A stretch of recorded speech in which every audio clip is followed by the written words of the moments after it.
As a YouTube story strategist, I'd open with the moment everything breaks. One young lieutenant raises a simple objection in a mission briefing, and a commander tries to humiliate her over an open military channel. But seconds later, an entire corridor fills with operators and K-9 units standing behind her. What starts as defiance turns into the exposure of a deadly conspiracy buried in one ignored footnote. Get her out of my briefing room. The command from Commander Brett Holloway blasted across the open radio channel like a thunderclap. I do not care how you do it. Remove this person. Every operator at Camp Lemonnier heard his words. Every animal handler, every single canine unit on the base heard them. What Holloway did not realize was that the moment his order went out, 29 German shepherds all raised their heads at once. It was not because their handlers gave a command, but because one woman had spent 3 years earning a type of loyalty no military rank could ever purchase. And she was still just outside the door. If this story has already grabbed you, subscribe to this channel now and ring that bell so you never miss an update. Let me know what city you are in by dropping it in the comments so I can see just how far this story reaches. Now, we need to go back to the start, because to understand what Zara Cole did, you first need to understand who she was. The briefing began at 5:30 in the morning, and Lieutenant Zara Cole was already seated when the first officer arrived. She was 22 years old. Her dark brown hair was pulled back neatly, and she wore a simple olive green athletic shirt with military-style camouflage pants, the same uniform she wore for her daily training before sunrise. She was not there to make an impression. She was there as an assigned mission analyst for Operation Clean Sweep, and she had invested the last 72 hours absorbing every intelligence document, satellite image, and contractor summary for the mission. She understood the strategy even more deeply than the man who created it. Commander Brett Holloway walked into the room at precisely 5:32. He was in his mid-40s, carrying himself like a man who was once a star athlete and had spent the last 10 years telling everyone about it. He placed his binder on the podium without making eye contact, brought up the tactical map, and began his speech. Operation Clean Sweep will launch in 40 hours. He stated, "The target is a confirmed location in the Eastern District holding 14 civilian hostages. Our intelligence indicates an enemy force of 32 fighters spread between 2 compounds. We will enter from the northern corridor, rescue the hostages, and be gone in less than 40 minutes." Zara studied the map. She studied the northern corridor. Then she looked at it one more time. She put her hand up. Holloway continued speaking. "The main escape path goes through the Bar Market area. We will have a 3-vehicle convoy waiting and prepared to—" "Commander." Her voice was calm, but it cut cleanly through the room. "I have a concern about that escape route." Holloway paused. He stared at her like a man stares at an unexpected interruption. "Lieutenant Cole." "Yes, sir. This is a mission summary, not a question and answer session." "I am aware of that, sir. However, the northern road passes directly through the Bakar market. On a Tuesday morning at 700, that market is filled with over 400 civilian sellers and at least 1,200 shoppers walking through it. If we drive a 3-vehicle convoy down that path during the escape window, we are not minimizing our visibility. We are maximizing it." The room fell silent. Holloway stared at her for a long, hard second. "The intelligence review approved that route." "That intelligence review was completed on a Friday, sir. It uses foot traffic information from a survey taken on a Saturday. The bar market is open from Tuesday through Saturday. The numbers for Saturday and the numbers for Tuesday are completely different. I have the updated traffic reports right here if you would like to review them." Someone near the back of the room adjusted their position. A senior chief named Darren Wyatt, who had managed K-9 operations at Lemonnier for 4 years, glanced up from his notes without a word, but he was paying close attention. Holloway placed his pointer down on the table very deliberately. "Where did you get that information?" "From the same contractor report your intelligence specialists use, sir. It is from Meridian Analytics, on page 47. The small note on the traffic report clearly states the day it was collected. It was a Saturday. Holloway's jaw became rigid. And you believe one small note on page 47 makes a fully approved operational plan invalid? I believe one small note on page 47 indicates that 1,400 civilians will be in the direct path of our convoy when we need to be fast and unseen.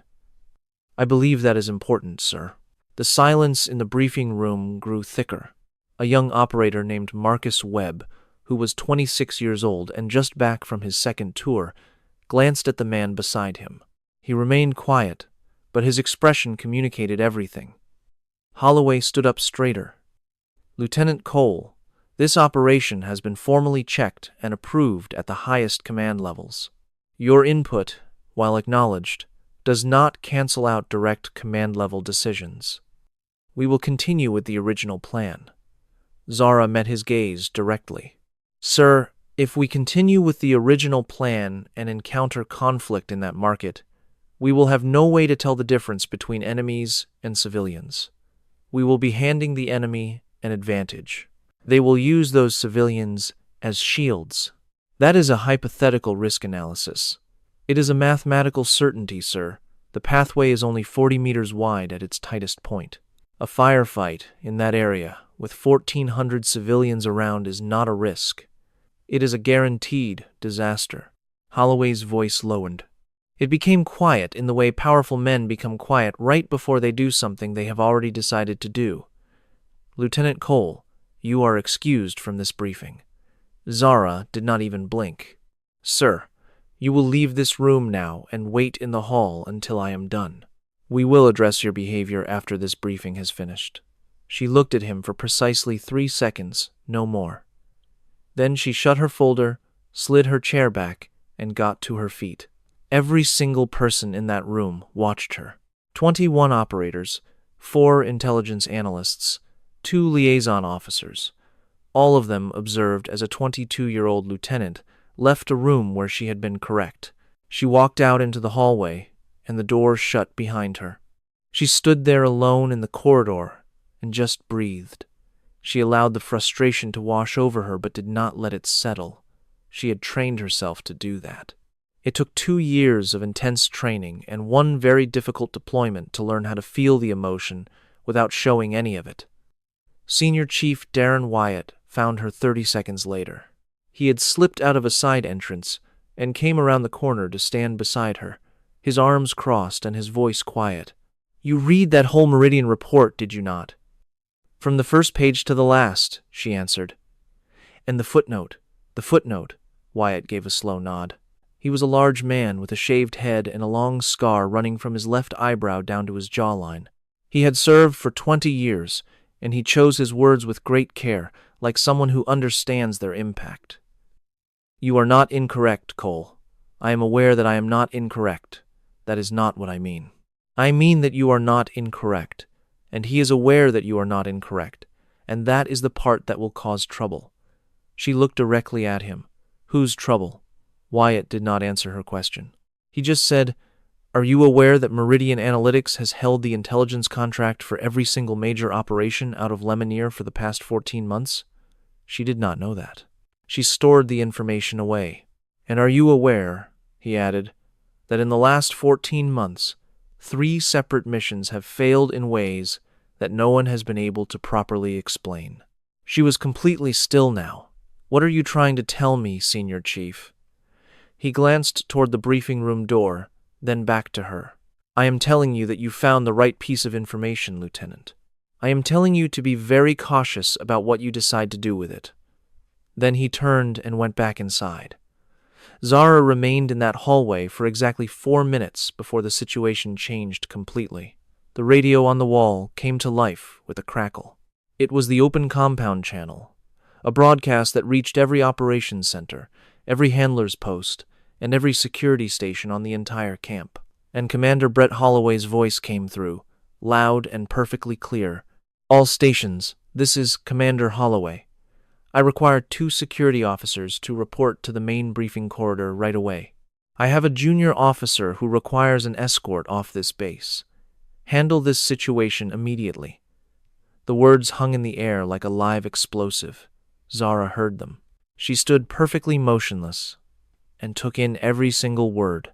And then, an event occurred that Commander Holloway had not anticipated. It was something he could not have possibly foreseen, because to see it coming, he would have needed to grasp a concept of loyalty that his high rank had never managed to teach him. From the canine handler post 40 meters down the hall, a German shepherd named Remy raised his head. He had been resting beside his handler, a 24-year-old specialist named Diego Flores, who had been paired with Remy for 18 months. Remy had not been given a command. His handler had not made a move. But Remy got to his feet, faced the corridor, and looked right at the spot where Zara was standing. Flores looked from his dog to the hallway and then back to his dog. "What is it that you know?" he murmured. From the eastern canine station, 2 more shepherds stood up. Then 3 more from the outer guard post. Their handlers all saw it. Every single one of them saw it. Wyatt reappeared from the side door much quicker than before. His expression was different. "Did you hear that?" he asked. "I heard it," Zara replied. "He broadcast that over the open channel." "I know." Wyatt looked at her, his voice low and serious.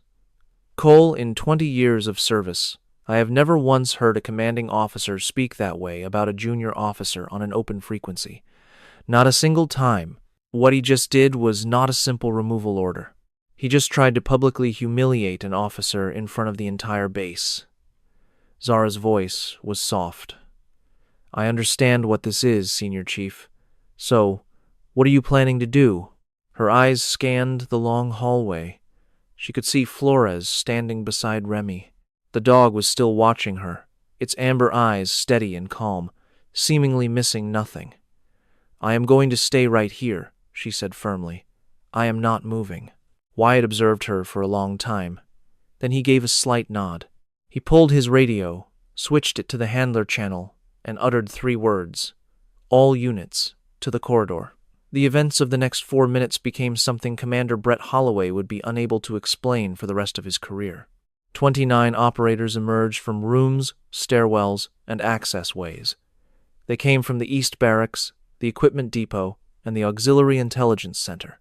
They arrived because they heard the open broadcast. They arrived because they knew Zara Cole. They arrived because some values in the service matter more than rank. And one of those values is seeing a superior officer publicly berate a junior officer for telling the truth. They formed up in the hallway, right behind her. Not a single person spoke.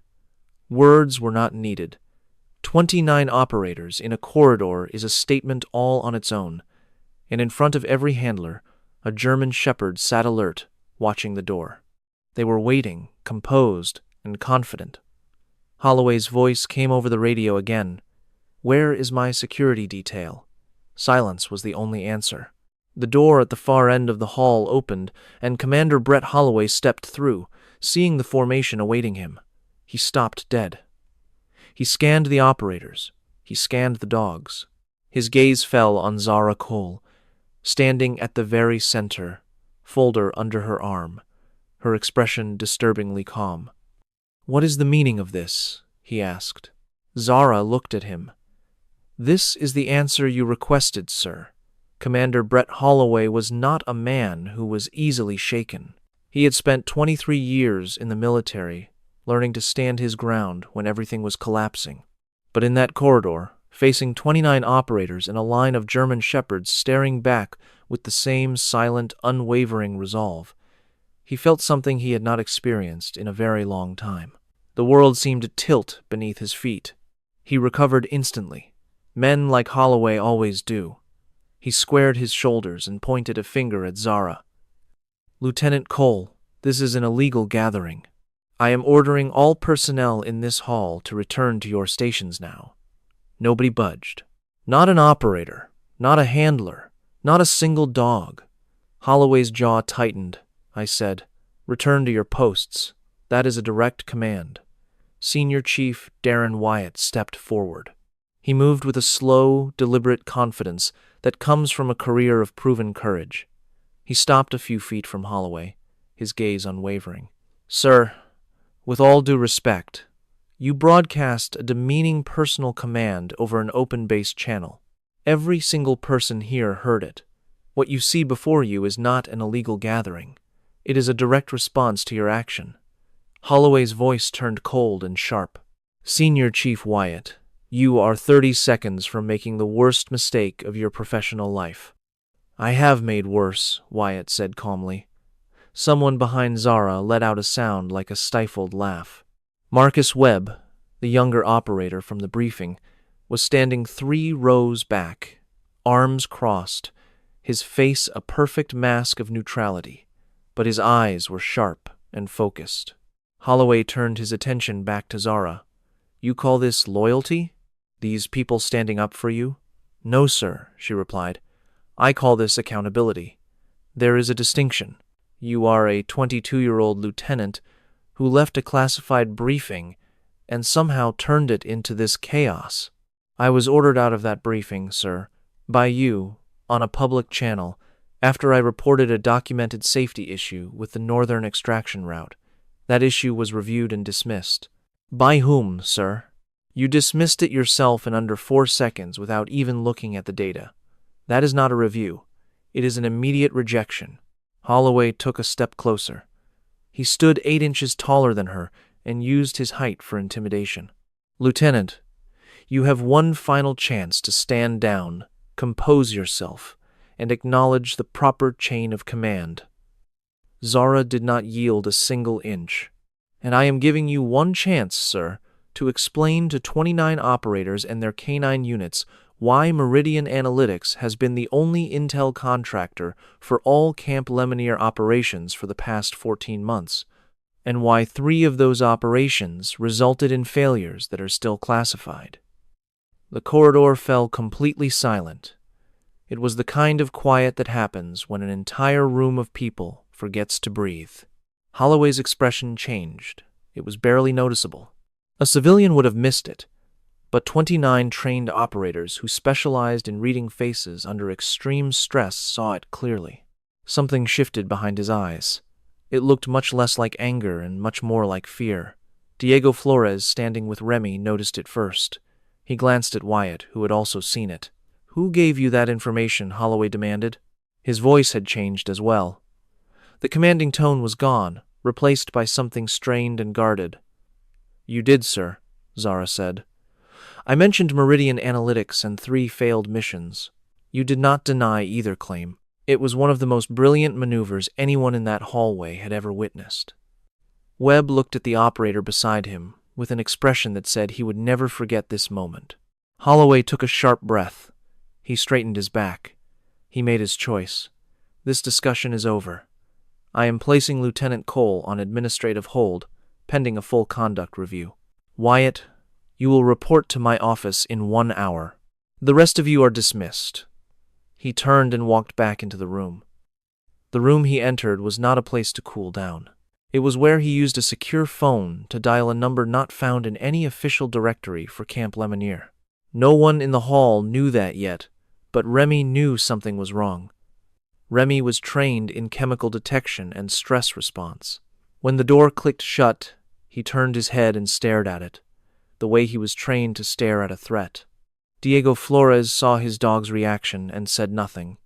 Wyatt turned to Zara. Administrative hold, I heard. That means he will try to bury this with paperwork before anyone senior to him learns what was said on that channel. Then we need someone senior to him to find out immediately, she replied.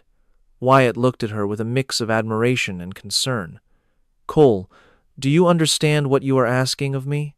I am asking you to make a call, Senior Chief. No. I am asking if you understand the consequences of that call. She looked straight at him. I understand that 14 civilians are in a building, waiting for rescue in 40 hours. I understand that if we follow the current plan for the northern route, it is a certainty that people will die unnecessarily. I understand that a person with a financial stake in this mission wants that plan to proceed without changes. And I understand that every person here heard Brett Holloway insult me on an open channel, and not one of them turned their back. She paused. So yes, Senior Chief, I understand exactly what comes after that phone call. Wyatt was silent for a beat. Then he pulled out his personal phone, not the base radio, not his work phone, his personal one. He found a number and he pressed dial. Webb leaned over to the man next to him, a veteran named T.J. Garrett with 14 years and 4 deployments. "Who is he calling?" Garrett replied without looking. "Someone Holloway cannot control." The phone call lasted 45 seconds. Wyatt spoke very little. He provided a name. He provided a date. He said the words open channel, Meridian Analytics, and Northern Extraction Route. Then he listened for 30 seconds, said, "Understood, sir," and ended the call. He looked at Zara. "You have 2 hours. For what?" "For someone very high up to begin a quiet inquiry. After that, things will no longer be quiet." She nodded. "Then we will use these 2 hours." What took place in that time was what Holloway later called an unauthorized parallel operational planning session at his hearing. What it really was Zara Cole in the secondary intel room with 7 operators, 4 handler teams, and Senior Chief Wyatt rebuilding Operation Clean Sweep from scratch. She opened the Meridian Analytics briefing again. She flipped to page 47 and read a footnote out loud. Traffic survey was performed on Saturday from 0600 to 2200 hours. Estimated civilian presence in the transit zone is 400 to 600 individuals. Webb pointed to the map. But the mission is on a Tuesday. Tuesday is the main market day in the Bakar district. Vendors start setting up at 0500. Foot traffic is heaviest between 6:30 and 900.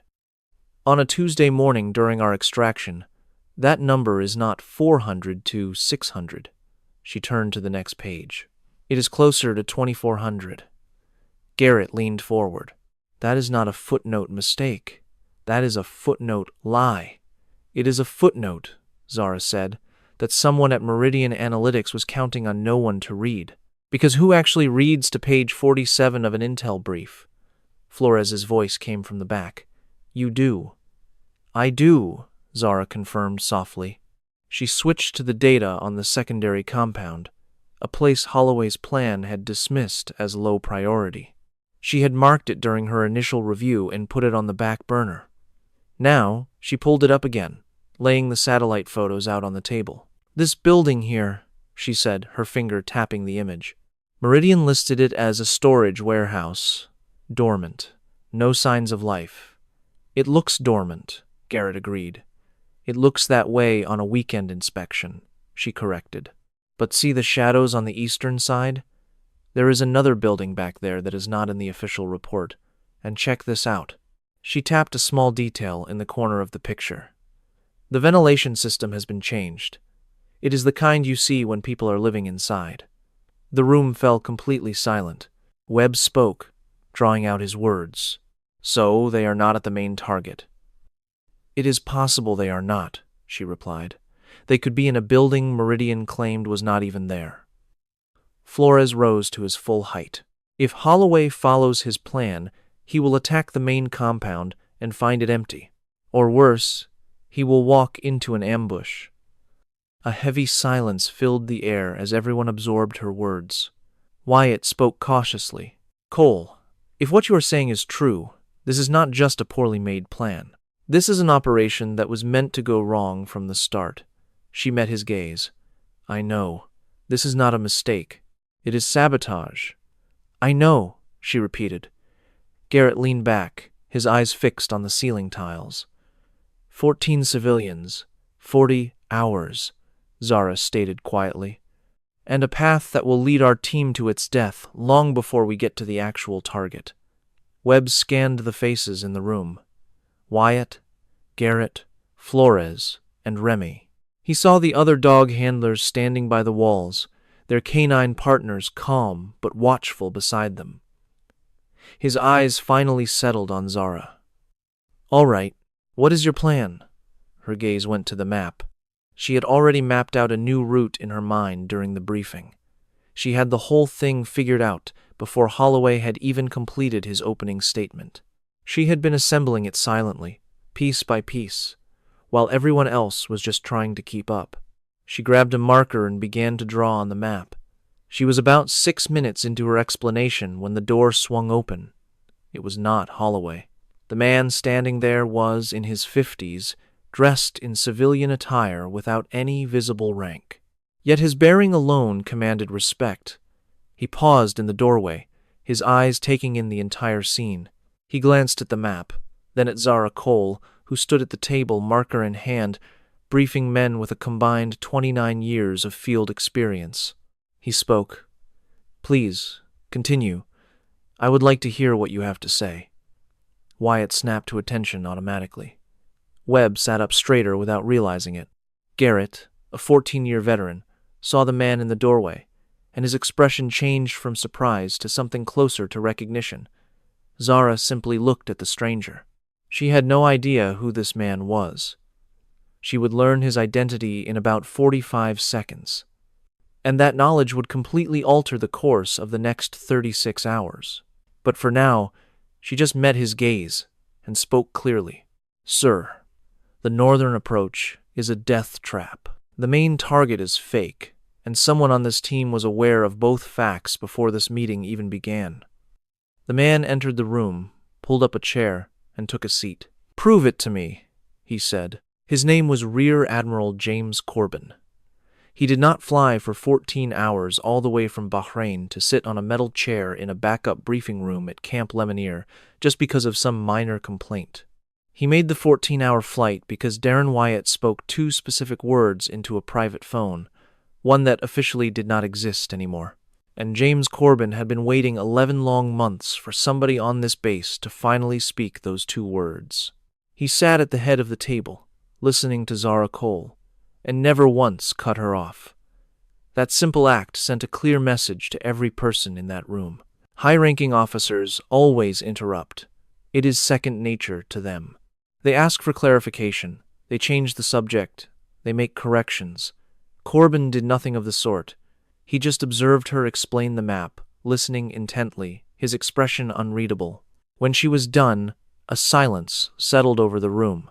Corbin stared at the satellite photo for a considerable time. He then turned his attention to Wyatt. "How long has she had this intelligence report?" 72 hours, sir, and Holloway's team." Wyatt's face remained a mask. "The plan was turned in for review 6 days ago.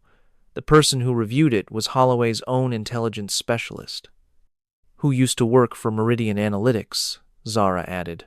Corbin turned to her. "Repeat that." "Commander Holloway's intelligence officer, Captain Derek Sims, was at Meridian Analytics for 11 years before he joined the military. He is the one who approved this entire operational brief. The same brief with the weekend traffic data on page 47 and the hidden building in the satellite photos."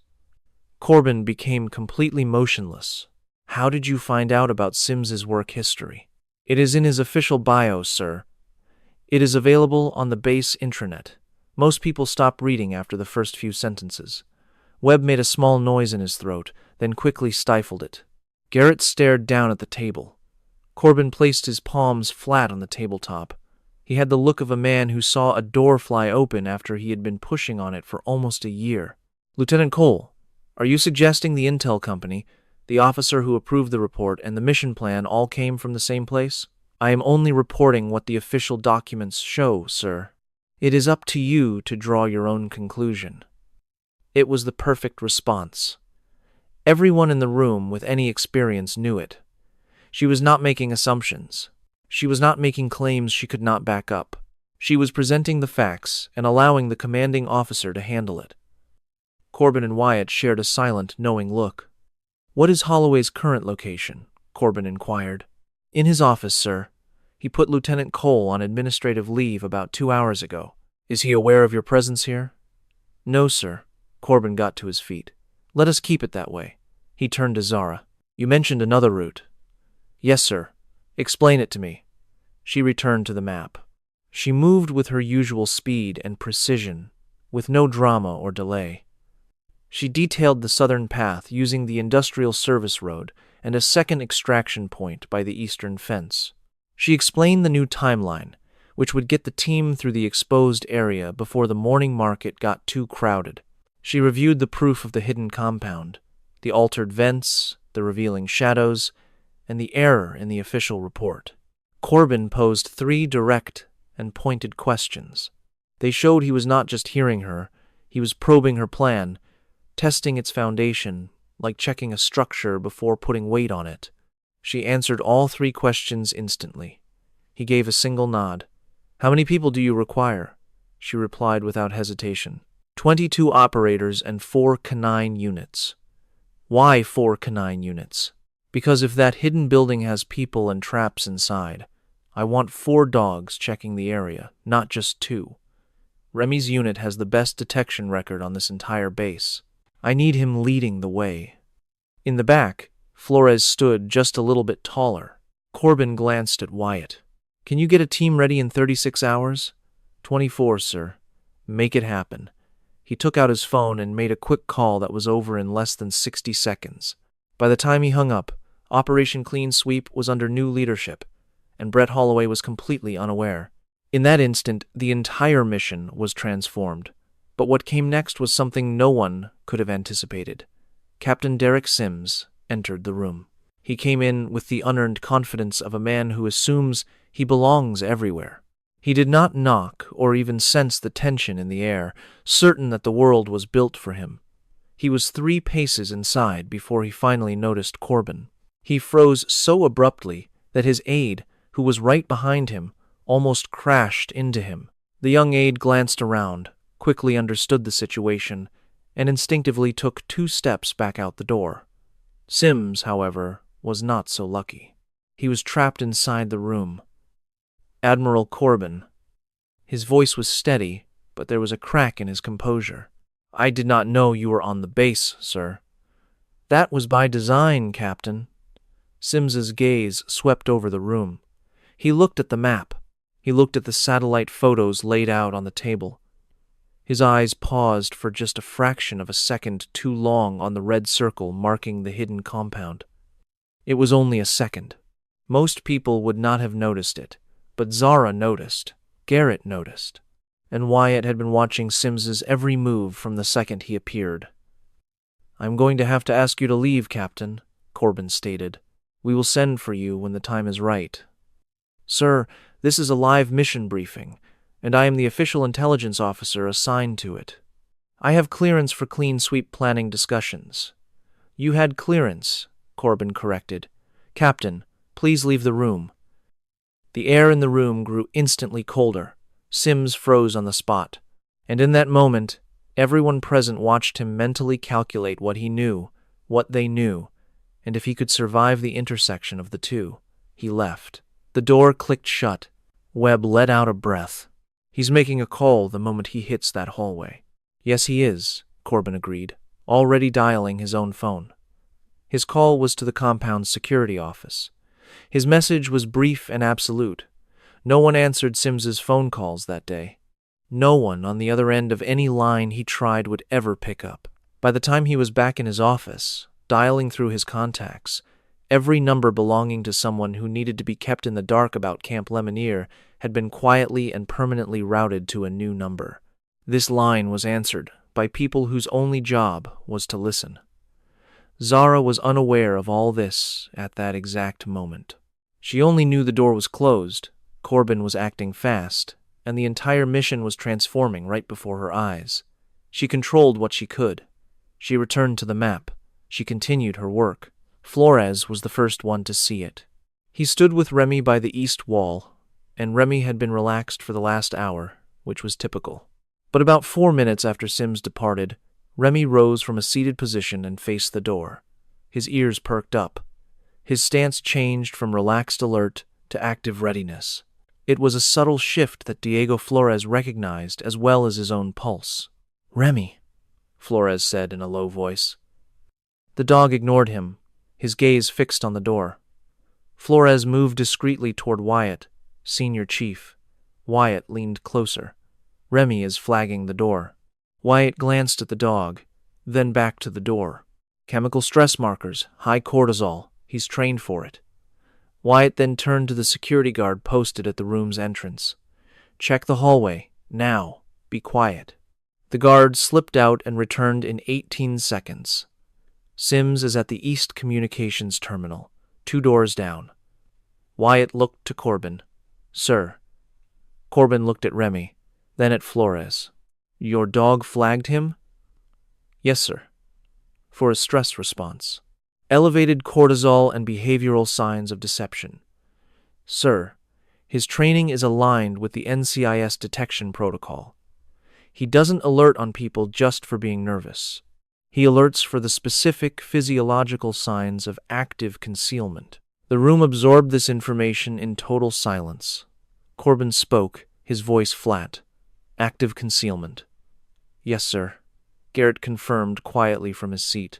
The dog found him out. It was not a question. It was the kind of declaration made when a new reality settles over a room and everyone understands the story has just fundamentally changed.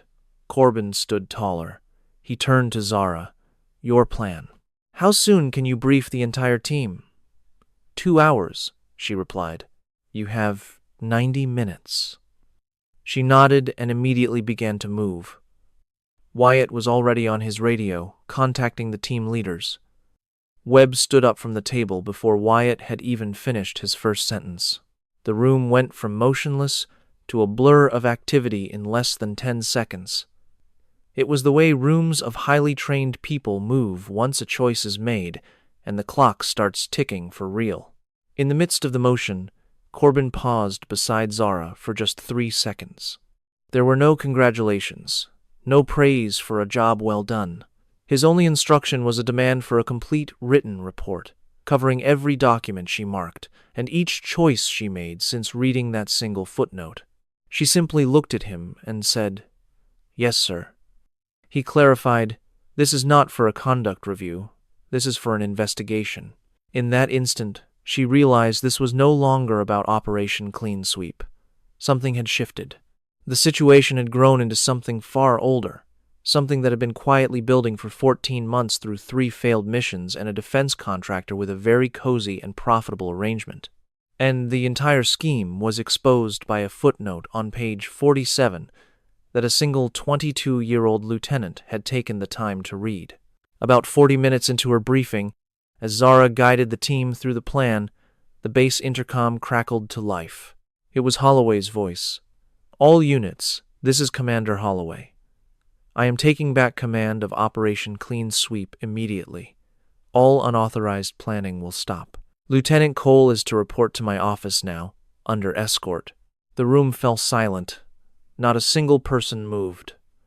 Zara stopped speaking for just 2 seconds and stared at the intercom. Then she turned back to the map and continued as if nothing had happened. Webb exchanged a look with Garrett. Garrett stared down at his own hands.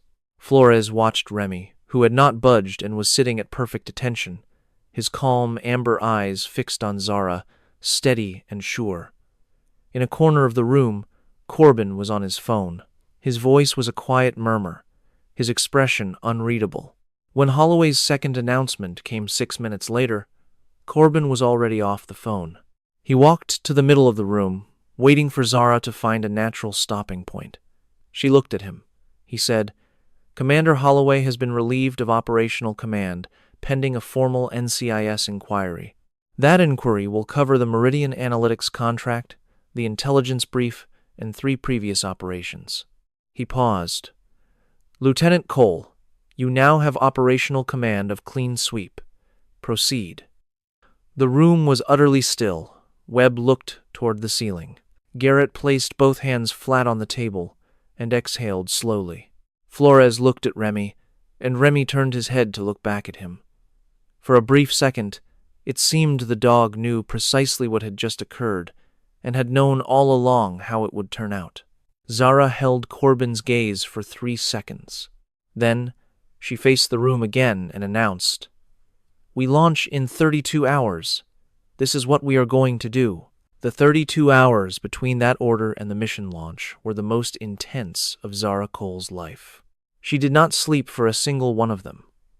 There was simply no time for sleep with everything that had to be done. She was in command of a mission built on a foundation of deceit, and she was reconstructing it on the fly with a team that had sided with her over their commanding officer just 24 hours earlier. That decision had a cost for every single one of them. She knew that, and she refused to let their sacrifice be in vain. She ran through the briefing 3 times. It was not because the team needed the repetition. It was because, on the 3rd run-through, she discovered a timing flaw in the secondary extraction plan. It would have placed 2 vehicles at the same bottleneck during the most vulnerable 60 seconds of the entire operation. She corrected it before anyone else saw it. She corrected it and moved on, because a leader who broadcasts every problem they fix is performing for their team instead of building genuine confidence. Wyatt saw it. He always saw everything. He approached her after the 3rd briefing concluded and said quietly, "Good correction on the Eastern Junction timing." She looked at him. Yeah, that would have been a bad minute. He just nodded. The conversation was over. It was all that needed to be said. Webb approached her at hour 18. He found her at the planning table reviewing the compound imagery for the 11th time. He sat across from her without an invitation and asked, "Can I ask you a question?" "Go ahead." "When you first read that footnote on page 47, did you realize what it meant back then?" She kept her eyes on the image before her. "I knew it meant the route was bad. That is not what I am asking." She finally looked up at him.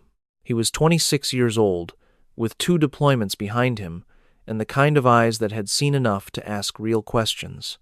She respected that about him. "No," she admitted. "I did not know it was sabotage. I assumed it was negligence. I figured someone wrote a sloppy brief and nobody bothered to check it. So when did you know it was something more?" "When Holloway refused to look at the data. I offered him the folder with all the supporting evidence, and he dismissed it in 4 seconds without even opening it." She paused for a moment. A commander who has made a mistake has a very different expression than a commander who is hiding a lie. Holloway had the second expression. Webb was silent for a moment, and you could just tell. "I have been reading faces for my entire life," she said. "It was the first skill I learned that helped me survive, long before I ever joined the military." He did not ask her to explain that. He just gave a slight nod, got up, and returned to his preparations. She went back to studying the images, and neither of them mentioned it again. At hour 26, Corbin came to see her. He was not there to monitor her progress. She could tell by his walk he was delivering new intelligence, and new intelligence at hour 26 was rarely a simple thing. He sat down. "NCIS has made contact with 3 of Meridian Analytics' former employees in the last 8 hours.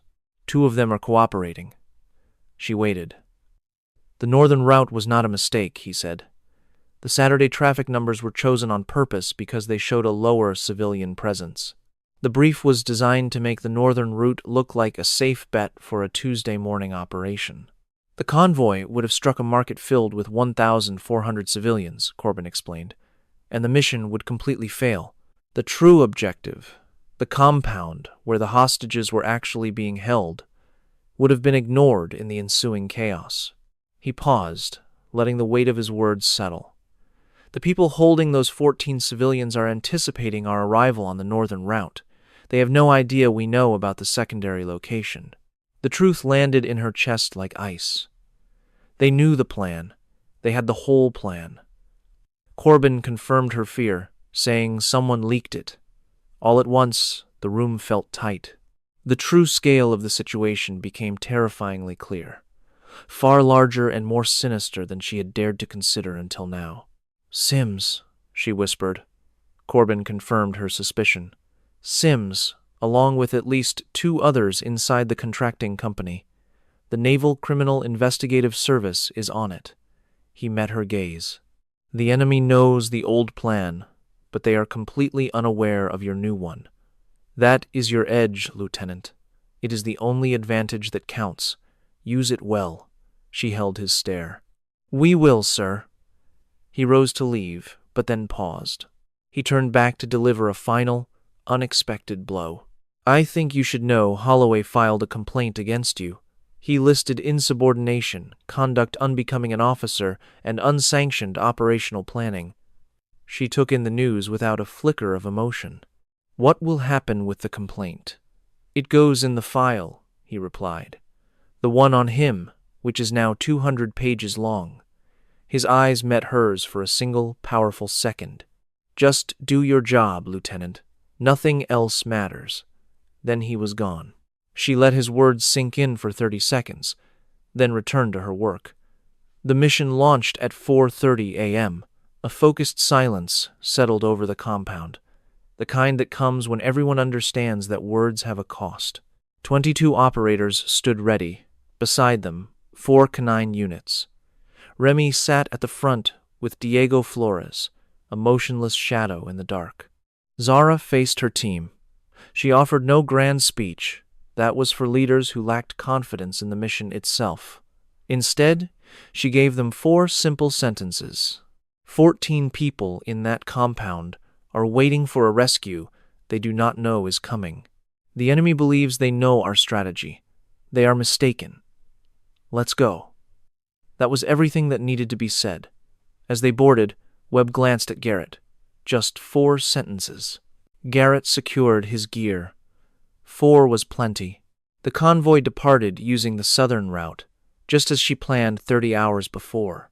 No northern road, no market, no 1,400 civilians in harm's way. The access road was clear. They were 4 minutes ahead of schedule. At the 800-meter point, Remy gave a signal. It was not an aggressive warning, but a trained, directional sign indicating human presence.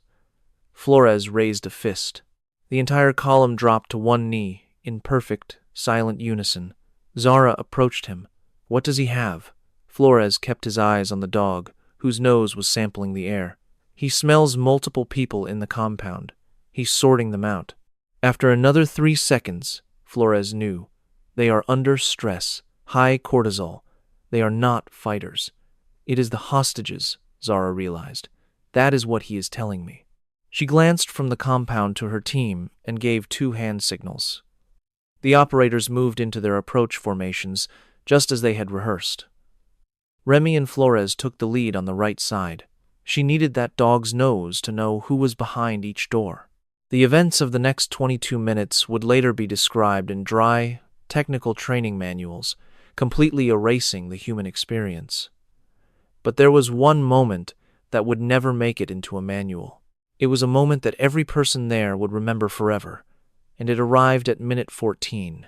Flores and Remy stopped at a rear door. Remy went into a full, seated position. The deliberate, trained signal meant only one thing: living people were inside. Flores glanced at Zara. She looked at the door, then gave a single nod. It opened to reveal 14 people. The noise that filled the air was something no training could ever prepare you for. It was the sound of hope being reborn in people who thought they were forgotten. It was the sound of pure, raw, human relief. Zara was the first to step across the threshold and into the room. Her eyes swept over the 14 civilians, 12 men and 2 women.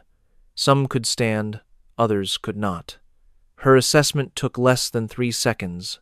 4 critical, 10 able to walk, all living. She focused on the nearest man, who was about 50 and trembling. He stared at her, struggling to believe she was real. She knelt to meet his eyes. "We are the United States Navy," she said calmly. "You are safe now. We are taking you home." He clutched her arm. His hand was frail, but his eyes were strong. "We heard them," he stammered. "Last night. They said the Americans were planning to attack the market. They said they were waiting." She met his gaze. They had the wrong location. He stared at her, the realization dawning on him. "You changed the plan." "Yes," she confirmed. "We changed it." His gaze dropped to Remy, who was now moving slowly through the group, gently checking on each person. A woman reached for the dog, and Remy paused, allowing her to bury her face in his fur while making a sound of pure relief. Zara stood and looked at Flores. He watched his dog comforting the woman and said softly, "He always knows." The entire extraction was completed in 11 minutes. All 14 civilians were brought out of the building safely. The four most critical were stable before they even reached the aid station. There were 0 operator and 0 canine casualties. The whole operation took 33 minutes. Wyatt approached her as the last person was loaded. He stood beside her, watching the convoy for a long moment before speaking. 33 minutes. 34 until we're clear, she corrected. Holloway's plan would have wasted 40 minutes at the wrong location. She said nothing in reply. The successful night said it all. Then her radio came to life. The voice was Corbin's. His tone was as precise as ever, but she detected a new quality in it, something she had never heard before. "What is your status, Cole?" "All 14 are secure," she reported. "Extraction is finished. We are on our way back." There was a brief pause. "Well done, Lieutenant." She keyed her mic twice to acknowledge and got into the vehicle. Webb sat opposite her. He studied her face, but remained silent. He now understood that Zara processed events privately. The best way to support her was to simply be present without saying a word. So he stayed present and quiet. Next to him, Garrett leaned back with his eyes closed and a small smile on his face. It was the genuine look of relief after a mission finally went right. In the back, Remy was lying down with Flores. The dog understood his work was over and was now resting. Zara stared out the window into the darkness. Her mind went back to page 47 of the briefing. She thought of a tiny footnote buried deep in a data table. The analyst who wrote it must have assumed no one would ever read that far at 5:30 in the morning. She recalled the hostage who clutched her arm, how he confirmed the enemy was waiting at the market. She considered the alternative, a timeline where she had remained silent in the briefing. She could have just noted her doubts about the northern route and said nothing. After all, the military does not encourage you to speak up. The whole system is built on the belief that rank equals correctness. The more senior the officer, the more unquestionable their version of the truth becomes. A 22-year-old lieutenant is supposed to follow orders, not challenge a superior's flawed plan. Yet, everything in her life had led to that very moment of defiance. 14 people were safe, returning in a convoy, all thanks to a small detail, a brave choice, and 29 soldiers who valued truth over rank. Zara allowed herself 30 seconds to absorb the victory. After that, her notebook came out, and she began the report for Corbin, who was expecting a detailed account. As she wrote, Webb glanced over at Garrett. Garrett peeked at Zara, scribbling away in the dark vehicle just 30 minutes after a successful rescue from an undiscovered building. Then he shut his eye, satisfied. "Yeah," he murmured quietly. That was it. The debriefing began at 7:30 and stretched deep into the afternoon. Positioned at the main table in the operations room, Zara addressed every question with the same sharp focus she had maintained for the past 72 hours. She faced inquiries from Corbin's staff, from 2 Naval Criminal Investigative Service agents who arrived overnight, and from a legal officer creating the official report. She did it all alone, with no attorney or pre-written script. Her only tools were the notebook from the convoy and a perfect memory of every detail since she first raised her hand in that briefing. For the first 2 hours, Wyatt leaned against the back wall, a silent, voluntary observer. His presence went unmentioned. The lead investigator, Agent Patricia Hale, was a woman in her 50s. Her short gray hair and sharp eyes revealed decades of experience in reading between the lines. She had been examining the Meridian file even before the mission began.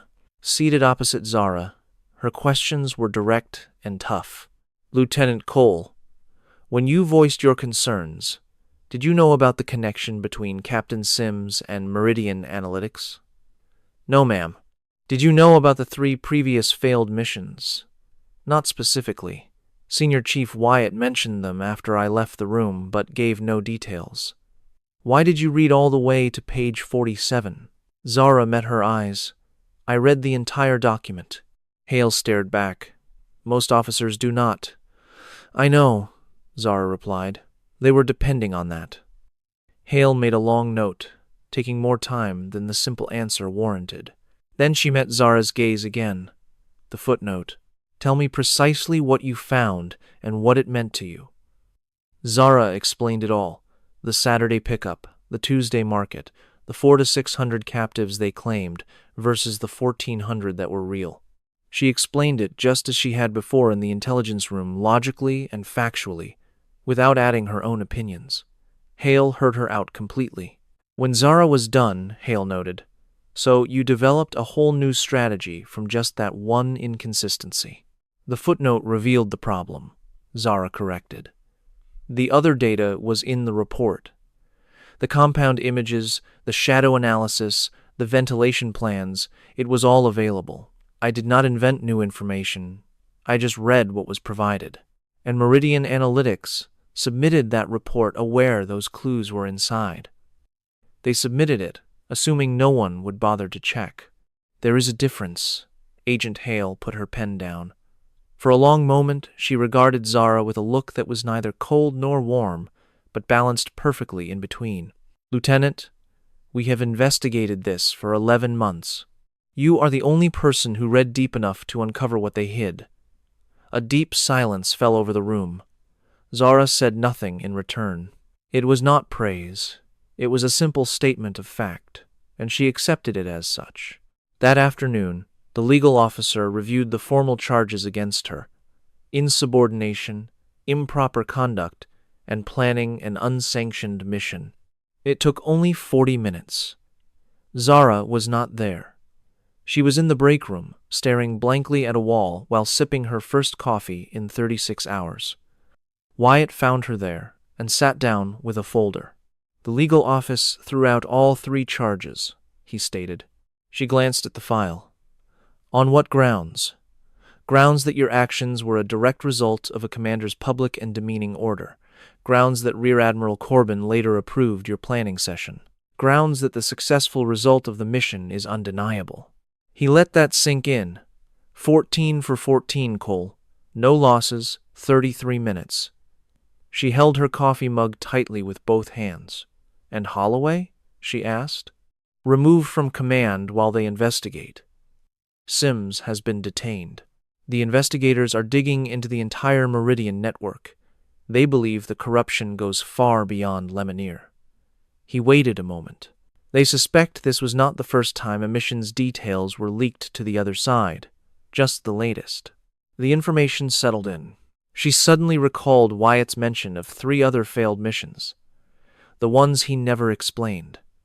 She pictured the soldiers on those missions, the ones who never returned. How many? She whispered. It was more of a statement than a question. Wyatt knew exactly what she meant. They are still adding up the numbers, he answered softly. She lowered her mug to the table, her body rigid. I just read a footnote, she murmured, almost to herself. You read a footnote, Wyatt confirmed. Then you stood your ground in that hallway. And then 29 operators stood with you. He leaned in. Cole, the footnote was the key, but it meant nothing until you were the one who found it. She met his gaze. He was 20 years her senior, with a lifetime of experience she had yet to imagine. His expression was that of someone passing on a legacy. It was not about power or position, but something far more meaningful. You are the reason this happened, he told her. Every part of it. She did not object. She just lifted her cup and took a sip, accepting the weight of the moment.